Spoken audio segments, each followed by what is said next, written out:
Quand j'étais enfant, j'étais un mauvais élève. J'étais un mauvais élève parce que j'avais peur de ne pas savoir répondre aux questions que me poseraient les adultes.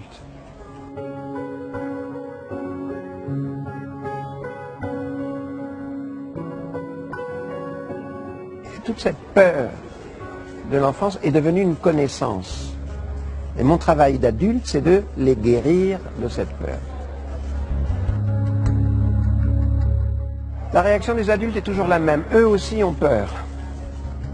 Ils ont peur que le fils ne réussisse jamais.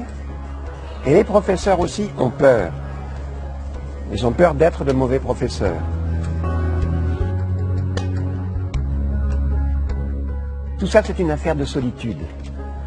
Solitude de l'enfant, solitude du professeur, solitude des parents. Très bien. Il faut casser cette solitude.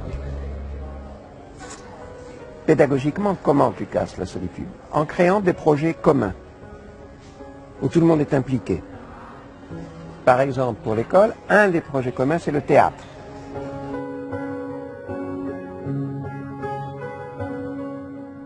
Alors que je mentais beaucoup à un professeur de français, parce que je ne faisais pas les devoirs et je n'apprenais pas les leçons, il m'a dit, c'est bien, tu as beaucoup d'imagination, c'est bien. Maintenant, au lieu d'utiliser ton imagination à fabriquer du mensonge, écris-moi un roman. Donne-moi 10 pages par semaine. Je ne te donne plus de rédaction à faire, je ne te donne plus de leçons à prendre. Tu fais juste ce roman pour moi, 10 pages par semaine. Ça m'a sauvé, ça. C'est-à-dire que ce professeur a transformé un élève passif, il l'a transformé en un élève actif. C'est-à-dire qu'il écrit un roman.